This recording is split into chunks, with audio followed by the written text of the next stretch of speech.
Hello everyone, आज के इस वीडियो में हम बात करेंगे क्लास 12th की फिजिकल एजुकेशन का चैप्टर नंबर है 8 बायोमैकेनिक्स और खेल। ठीक है, इसको हम इस चैप्टर में समझेंगे और डिटेल में समझेंगे। आप इसके नोट्स वेबसाइट पे विजिट करके भी पढ़ सकते हैं। eklavyastudypoint.com हमारी वेबसाइट है, इस पे आपको जाना है, गूगल पे सर्च करना है। इस तरीके से आपके सामने होम पेज आएगा। आपको क्लास 12th में जाना है, अपने सब्जेक्ट में जाना है। ठीक है, सब्जेक्ट के बाद टेबल आएगी, यहाँ पे आप चैप्टर वाइज नोट्स को पढ़ सकते हो। MCQ वगैरह सारी चीज़ें यहाँ पे आपको अवेलेबल करा दी जाएगी। तो चलिए स्टार्ट करते हैं। सबसे पहला हमारा जो टॉपिक है वो है जीव यांत्रिकी, यानी कि जिसको हम बायोमैकेनिक्स कहते हैं। ठीक है, तो ये जीव यांत्रिकी क्या होती है इसको समझते हैं। तो देखिए, व्यक्ति के शरीर का अध्ययन एक मशीन के रूप में करता है जीव यांत्रिकी। इसमें क्या होता है, इसमें शरीर की जो गति होती है उसको प्रभावित करने वाले जो आंतरिक या बाहरी शक्तियाँ हैं उसका बहुत डीप यानी बहुत गहन अध्ययन किया जाता है। तो ये तो हो गई सीधा सीधा इसका अर्थ। लेकिन अगर आपको समझ में ना आया हो तो थोड़ा सा और आसान लैंग्वेज में समझाता हूँ। यहाँ पे देखिए क्या होता है। जीव यांत्रिकी जो होती है ये विज्ञान की एक शाखा है जिसमें जीवित प्राणी यानी कि जो मनुष्य होता है उसके शरीर में जो होने वाली यांत्रिक प्रक्रिया होती है, ठीक है, उनके कार्यों का अध्ययन किया जाता है। इसमें मेनली शरीर का जो स्ट्रक्चर होता है उसका अध्ययन किया जाता है, उसकी गति, बल, ऊर्जा, ठीक है, और उसके जो परस्पर प्रभाव होते हैं उसको समझा जाता है बायोमैकेनिक्स यानी जीव यांत्रिकी के द्वारा। तो ये तो इसका अर्थ हो गया। अब ये जो जीव यांत्रिकी होता है ना, ये बहुत ज़्यादा इंपॉर्टेंट होता है स्पोर्ट्स में यानी कि खेल में, इसीलिए तो हम इसको पढ़ रहे हैं। तो इसकी क्या उपयोगिता है यानी इसका क्या महत्व है, इसको देख लेते हैं। तो देखिए, अगर हम जीव यांत्रिकी को अच्छे से समझ लें तो खेल प्रदर्शन में सुधार किया जा सकता है। कैसे होगा वो आपको आगे पता लग जाएगा इस चैप्टर में। चिकित्सा के जो उपकरण होते हैं या जो नई तकनीक होती है उसका विकास करने में भी ये सहायक होता है। मान लीजिए चोट लग जाती है कई बार खेल में, ठीक है, खेल में चोट बहुत लगती है तो उसकी रोकथाम के उपाय करने के लिए भी ये काफ़ी यूज़फुल होता है।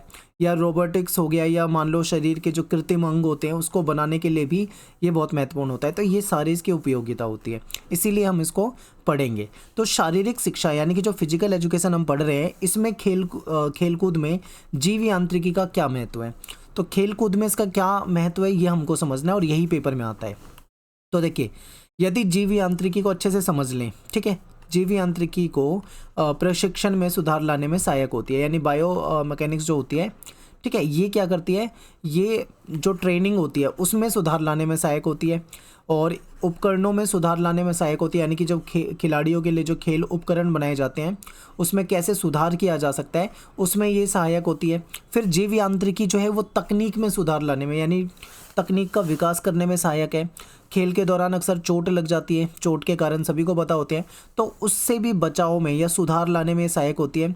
मानव के शरीर को समझने में भी सहायक है और खेल में प्रदर्शन को सुधारने में भी ये काफ़ी सहायक होती है। ठीक है, अगर कोई खिलाड़ी बायोमैकेनिक्स को अच्छे से समझता है तो वो अपना परफॉर्मेंस भी बढ़ा सकता है। ये कैसे होगा ये आपको सारी चीज़ें आगे पता लगेंगी। तो बेसिक चीज़ें क्या है, आपको जीव यांत्रिकी क्या होता है ये पता होना चाहिए, फिर इसका महत्व क्या है ये पता होना चाहिए। ये दो चीज़ें आप याद कर लो, यहाँ से पेपर में क्वेश्चन बनते हैं। फिर इसमें एक है न्यूटन के गति के नियम। अब ये जो न्यूटन के गति का नियम है ना, यहाँ से आपका एक क्वेश्चन पक्का आएगा। ठीक है, हो सकता है वो आपका जो पहला नियम है यानी जड़ता का नियम यहाँ से पूछ लें, या त्वरण का नियम पूछ लिया जाता है, कभी कभी प्रतिक्रिया यानी तीसरा नियम जो है ये पूछ लिया जाता है। ठीक है, तो न्यूटन की गति के कितने नियम है, 3 नियम है। तो सबसे पहले हम एक एक करके समझते हैं। सबसे पहले बात करेंगे जो न्यूटन की गति का जो पहला नियम है जिसको जड़ता का नियम कहा जाता है, इसको समझते हैं कि आखिर ये क्या होता है। तो जड़ता के नियम को समझते हैं सबसे पहले। देखिए, जड़ता का नियम जो है ये इसका गति का, न्यूटन की गति का पहला नियम है। ये नियम हमको ये बताता है कि जो कोई वस्तु होती है ना वो अपनी वर्तमान गति की स्थिति को तब तक बनाए रखेगी जब तक उस पर कोई बाहरी बल कार्य ना करे, यानी बाहरी बल आकर ना लगे। एग्जाम्पल मान लीजिए, एग्जाम्पल 1 आपके सामने कि कोई फुटबॉल है। ठीक है, जैसे आप देख पा रहे हैं ये फुटबॉल है, यहाँ पे एक व्यक्ति है, एक खिलाड़ी है। ठीक है, ये फुटबॉल जिस अवस्था में मैदान में पड़ी है ये वैसे ही पड़ी रहेगी। कब तक पड़ी रहेगी भाई, जब तक कोई बाहरी बल इस पे ना लगे। यानी जब ये व्यक्ति आएगा, इस पे किक मारेगा, तो जैसे इस पे किक लगेगी तो ये बॉल यहाँ से चलेगी आगे की तरफ। ठीक है, और ये चलती रहेगी, धीरे धीरे धीरे धीरे इसकी स्पीड कम होगी और एक जगह जाके ये रुक जाएगी। तो ये क्या है, ये पहला नियम है। इसके बाद एक और एग्जाम्पल है, उसको देखिए। एक रोलिंग फुटबॉल यानी एक गति में कोई फुटबॉल जब चल रही है, मान लो इस पर किसी ने किक मारी, ये चल रही है, धीरे धीरे यहाँ पहुंची, फिर यहाँ पहुंची, इस तरीके से। तो थोड़ी दूरी तय करके वो क्या हो जाएगी, धीमी हो जाएगी। यानी कि जिस स्पीड पे उस पर किक लगी है, धीरे धीरे जैसे जैसे वो आगे बढ़ेगी उसकी स्पीड जो है वो कम होने लग जाएगी। ठीक है, यानी उसकी गति में जो होता है परिवर्तन होने लग जाता है। क्योंकि फुटबॉल और ज़मीन के बीच में क्या हो रहा है, घर्षण हो रहा है, और उसमें गुरुत्वाकर्षण बल भी लग रहा है, बाह्य बल, जो कि हमको दिखता नहीं है, लेकिन वो गुरुत्वाकर्षण बल तो इस पर लगता है ना, इसकी वजह से उसकी स्पीड जो है वो कम हो जाती है। ये इसका दूसरा एग्जाम्पल है। तो ये आपको बहुत सिंपल एग्जाम्पल है, आप समझ पाओगे। तो अब इसका खेल में क्या यूज़ होता है आप अच्छे से समझ जाएंगे। ठीक है, इसी का एक दूसरा नियम है, यहाँ से भी कई बार क्वेश्चन पूछ लेते हैं कि त्वरण का नियम जो है ये बताइए। तो त्वरण का नियम जो है ये न्यूटन की गति का दूसरा नियम माना जाता है। ठीक है, ये नियम हमको बताता है कि किसी वस्तु का त्वरण, ठीक है, उसका जो एक्सेलरेशन होता है उस पर लगने वाला जो फोर्स है यानी बल है वो उसके वजन पर निर्भर करता है। ठीक है, यानी कि उसका जैसा वजन है किसी वस्तु का उसी प्रकार का उसमें बल लगेगा। आगे देखते हैं कैसे।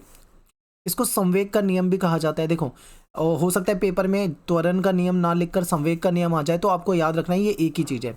इसको त्वरण का नियम और संवेग का नियम दोनों नाम से जानते हैं। देखिए, किसी भी वस्तु में जो त्वरण होता है उसकी जो दर है वो वस्तु पर लगने वाले बल के समानुपाती और उसके द्रव्यमान के व्युत्क्रमानुपाती होती है। इसका मतलब क्या है कि जब कोई वस्तु, ठीक है, कोई भी वस्तु सामान्य बल से फेंकी जाएगी, एक नॉर्मल बल से फेंकी जाएगी, ठीक है, ज़्यादा फोर्स नहीं लगेगा, तो उसकी जो स्पीड होगी वो नॉर्मल होगी। लेकिन अगर उसको दुगनी स्पीड से फेंकेंगे, ठीक है, यानी कि उसको ज़्यादा तेज़ी से फेंक रहे हैं, तो उसका जो आगे जाने का जो जिस प्रकार से वो आगे जा रही है तो उसकी स्पीड भी 2 गुना हो जाएगी। अगर दुगनी स्पीड से भेजा है तो स्पीड भी 2 गुना हो जाएगी। ये आपको बताया जा रहा है। ठीक है, और जैसे एक भाला फेंक रहे हैं, तो भाला फेंकने वाले को 600 ग्राम का भाला अगर फेंकने को दिया जाएगा तो 800 ग्राम के भाले फेंकने के लिए उसको ज़्यादा बल की आवश्यकता होती है। ठीक है, मान लो एक व्यक्ति है, उसको 600 ग्राम का भाला दिया और दूसरी तरफ उसको 800 ग्राम का भाला दिया, तो 600 ग्राम का भाला हल्का है तो उसको उसे फेंकने में ज़्यादा आसानी होगी, लेकिन 800 ग्राम का भाला अगर भारी है तो उसे फेंकने में उसे दिक्कत होगी। तो वही बताया गया, द्रव्यमान, यानी उसका जो वजन होता है ना, उसके वजन के अकॉर्डिंग उसमें बल जो है ज़्यादा लगता है। अब तीसरा जो है वो है प्रतिक्रिया का नियम। इसका ये जो न्यूटन की गति का ये तीसरा जो नियम है, इसको तीसरे नियम के नाम से हम जानते हैं, और ये हमको बताता है कि किसी वस्तु पर लगाए गए बल के परिणाम स्वरूप हमेशा एक समान और विपरीत दिशा में प्रतिक्रिया बल उत्पन्न होता है। यानी जब हम कोई क्रिया करते हैं, किसी चीज़ को फेंकते हैं, किसी चीज़ पर बल लगाते हैं, तो उसकी एक प्रतिक्रिया भी होती है। ठीक है, ये बताया गया है। तो क्रिया प्रतिक्रिया क्या है इसको समझते हैं। इसको ना एग्जाम्पल से समझते हैं। देखिए, यहाँ पे जो सेकंड नंबर का एग्जाम्पल है इसको देखो। जब बंदूक से गोली चलाई जाती है, ठीक है, तो गोली चलाना एक क्रिया है, गोली आगे की तरफ चलेगी, ये क्रिया है। जबकि उसकी प्रतिक्रिया हमको क्या देखने को मिलता है कि बंदूक जो है वो पीछे की तरफ धक्का लगता है। ठीक है, ये उसकी प्रतिक्रिया हो गई। अब मैं आपको एग्जाम्पल से समझाता हूँ। जैसे मान लीजिए कोई रॉकेट है, आपने देखा होगा जब रॉकेट जलता है तो उसके पीछे आग निकलती है, गैस निकलती है। ठीक है, तो वो गैस जो होती है वो बहुत तेज़ी से नीचे की तरफ जाती है, यानी जब वो ज़मीन की तरफ गैस जाएगी तब रॉकेट आगे की तरफ जाता है। ठीक है, तो जब रॉकेट का इंजन गैस को नीचे की ओर बलपूर्वक छोड़ता है तो वो तो क्रिया है, लेकिन उसके प्रतिक्रिया के रूप में क्या होता है, रॉकेट जो है आगे की तरफ उड़ने लग जाता है। ठीक है, तो ध्यान से देखिए, जैसे ही गैस निकली तो गैस नीचे की तरफ जा रही है, लेकिन रॉकेट जो है ऊपर की तरफ उड़ता हुआ जा रहा है।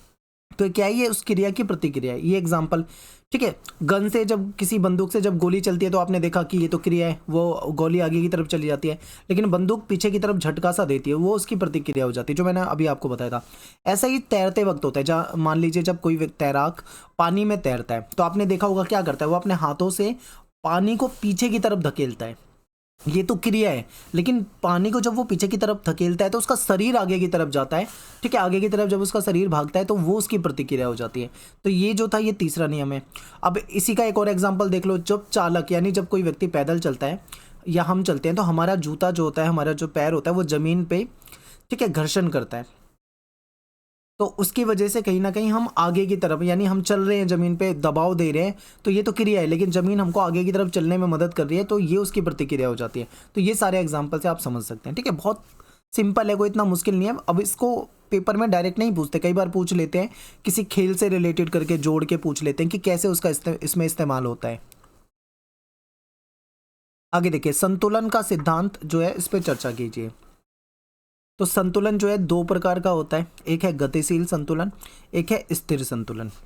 गतिशील यानी डायनेमिक, जब हम कोई कहीं चल रहे हों उस समय में संतुलन बनाया जाना। जैसे मान लीजिए कोई व्यक्ति है, वो साइकिल चला रहा है, ठीक है, साइकिल चला रहा है यानी साइकिल उसकी चल रही है, इस जगह से मान लो साइकिल चलनी शुरू हुई तो आगे की तरफ जा रही है यानी वो गतिशील है, ठीक है, वो रुका हुआ नहीं है, गतिशील है। तो किसी व्यक्ति या वस्तु द्वारा गतिशील रहते हुए स्थिरता जो बनाया जाता है उसको गतिशील संतुलन कहते हैं। लेकिन ये व्यक्ति गिर नहीं रहा है, इसने बैलेंस बना रखा है, ठीक है, ये चलता जा रहा है साइकिल से, गिर नहीं रहा है, तो चलते चलते में इसने क्या करा रखा है, बैलेंस बना रखा है, इसी को कहा जाता है गतिशील संतुलन। एग्जाम्पल साइकिल चलाना बहुत अच्छा एग्जाम्पल है। स्थिर संतुलन क्या होता है, आप यहाँ पे इमेज देख पा रहे हैं, ये महिला है, इस महिला ने क्या कर रखा है, अपने शीर्षासन बोलते हैं इसको, ठीक है, अपने हाथ को यहाँ पे रखा हुआ है, सिर को जमीन से टिका रखा है और पूरे शरीर को बिल्कुल सीधा खड़ा कर रखा है, ठीक है, अपने पैरों को इस तरीके से, यानी ये स्थिर है एक जगह पे, लेकिन स्थिर रह के भी इसने बैलेंस बना रखा है, ना तो ये इधर को गिर रही है ना ही ये इधर को गिर रही है, बिल्कुल स्थिर है, इसका शरीर फिक्स है। तो इस प्रकार के संतुलन को हम क्या बोलते हैं, स्थिर संतुलन बोलते हैं, ठीक है। एग्जाम्पल आपके सामने, जैसे योगा करते हैं हम, योगा में जो शीर्षासन होता है ये इसका बेहतरीन एग्जाम्पल है। अब आगे है कि संतुलन तथा खेलकूद में इसका प्रयोग कैसे होता है। तो देखिए, चौड़ा और व्यापक आधार, यानी कि आधार जितना चौड़ा होगा संतुलन उतना ही अच्छा होता है। कुश्ती के मैदान में आपने देखा होगा जो पहलवान होते हैं वो अपने दोनों पैरों को चौड़े में, ठीक है, चौड़ाई में रखते हैं, जितने वो पैरों को चौड़ा रखते हैं, जितना खोल कर रखते हैं, उतना ही क्या होता है, उनका एक संतुलन बन जाता है। सेकंड है गुरुत्वाकर्षण बिंदु जमीन के करीब रखना, यानी गुरुत्वाकर्षण का जो केंद्र है वो जितना जमीन के पास होगा ना उतना ही व्यक्ति की स्थिरता बनी रहेगी, ठीक है। आपने देखा होगा पहलवान भी इसका इस्तेमाल करते हैं। फिर क्या है, अब हम यही जान रहे थे ना, यही चीज़ें तो हमें जाननी थी कि इन सब चीज़ों का प्रयोग कैसे हम खेलों में करते हैं। तो ये देखिए, तीसरा है बॉडी मास, यानी जिसका शरीर का वजन उच्च शरीर द्रव्यमान, यानी अगर शरीर का वजन ज़्यादा होगा, यानी जो मोटा एथलीट होगा वो हल्के शरीर यानी जो पतले व्यक्ति के तुलना में अधिक स्थिर होगा, ठीक है, क्योंकि भाई उसका शरीर ज़्यादा मोटा है तो वो ज़्यादा स्थिर रह पाएगा, उसका वजन ज़्यादा है, ठीक है। तो ये हो जाएगा एक एग्जाम्पल। फिर गुरुत्वाकर्षण का केंद्र आधार के मध्य में, यानी जब गुरुत्वाकर्षण का केंद्र जो है वो आधार के बीच में होता है तो स्थिरता भी क्या हो जाती है, ज़्यादा होती है। जिम्नास्टिक वगैरह में आपने देखा होगा ऐसा देखने को मिलता है। अगला टॉपिक है घर्षण। घर्षण बहुत इंपॉर्टेंट है, यहाँ से क्वेश्चन बहुत ज़्यादा आता है, इस चैप्टर में से घर्षण पूछा जाता है और ये जो न्यूटन के नियम थे ये पूछे जाते हैं, 2 ही क्वेश्चन पूछे जाते हैं ज़्यादातर। तो घर्षण एक प्रकार का बल है, फोर्स है, जो तब पैदा होता है जब 2 वस्तुओं की सतह आपस में कांटेक्ट में आती है, ठीक है, और उनके बीच में सापेक्ष गति हो रही होती है या फिर होने का प्रयास हो रहता है। तो इसको हम क्या बोलते हैं, घर्षण बल कहते हैं। ये हमेशा जो क्रिया होती है उसके विपरीत दिशा में काम करता है, जिस दिशा में क्रिया होगी उसके विपरीत या अपोजिट काम करती है। अब खेलों में विभिन्न प्रकार के घर्षण जो होते हैं उसकी व्याख्या करनी है, पेपर में आता है। तो 2 सतह के बीच में जब संपर्क होता है उससे जो गति या प्रतिरोध उत्पन्न होता है इसको हम घर्षण कहते हैं, ठीक है, इसको फ्रिक्शन इंग्लिश में कहा जाता है। 2 प्रकार के होते हैं, एक होता है स्थिर घर्षण जिसको स्टैटिक फ्रिक्शन कहा जाता है, यानी जब एक वस्तु दूसरी वस्तु की सतह पर बढ़ना शुरू करती है लेकिन वास्तविक गति अभी प्रारंभ ना हुई हो तो इसे स्थिर घर्षण कहते हैं, यानी धीरे धीरे, ठीक है।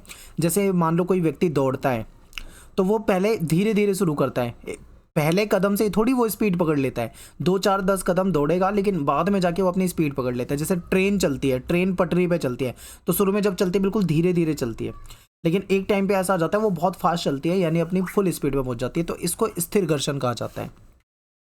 गतिशील घर्षण क्या है, गतिशील घर्षण में जब एक वस्तु दूसरी वस्तु की सतह पे वास्तविक रूप से चलना शुरू कर देती है, ठीक है, तो उसको गतिशील कहा जाता है। यानी जैसे मान लो कोई गेंद है वो लुढ़क कर रुक जाने तक, यानी कोई गेंद है वो यहाँ से चलते चलते आई, लुढ़कने से लेकर रुकने तक का जो उसका बल लगा है, ठीक है, उस घर्षण बल को गतिशील घर्षण बल कहा जाता है।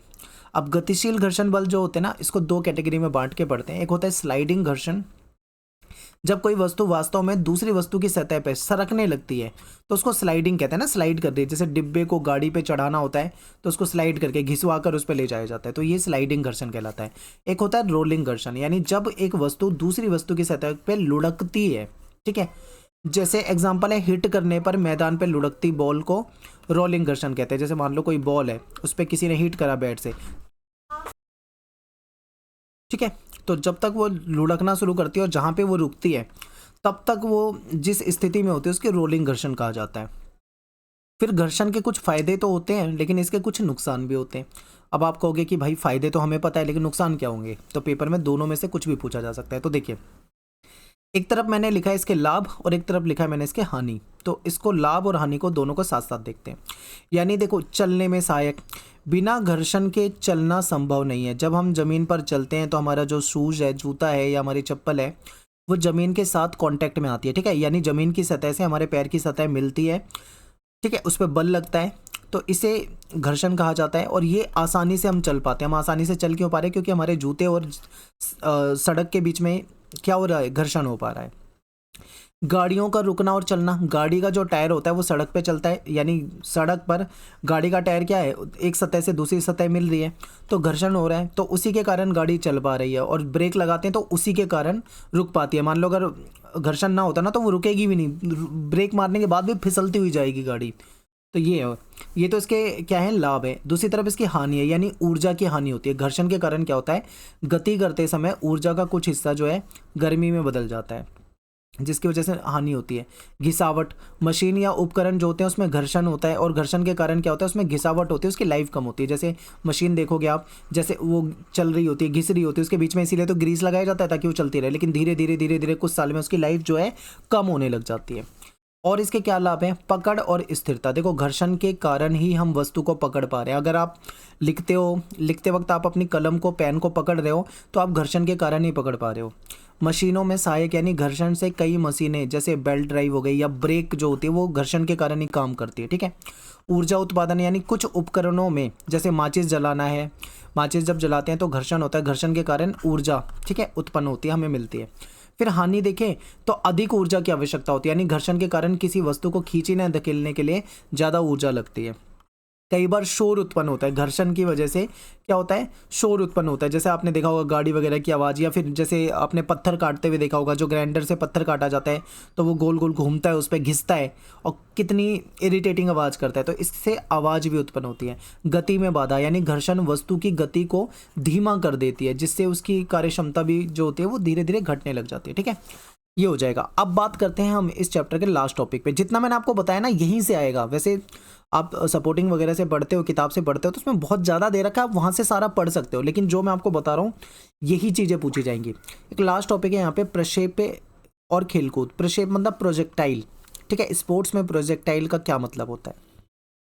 तो सबसे पहले तो प्रोजेक्टाइल को ही समझ लो, इसका क्या मतलब होता है। देखिए, जैसे मान लो कोई वस्तु है या कोई ऑब्जेक्ट है, उसे किसी वेग से यानी किसी बल से, ठीक है, किसी एंगल पर फेंका जा रहा है, यानी किसी कोण के आधार पे फेंका जा रहा है। जैसे मान लो आप यहाँ पे खड़े हो और आपने क्या करा, एक बॉल है यहाँ से फेंकी है, तो आपने बॉल फेंकी एक जगह से, जहाँ से आपने फेंका है वो बॉल चलते चलते चलते चलते चलते चलते कहीं पे जाके गिरेगी, ठीक है।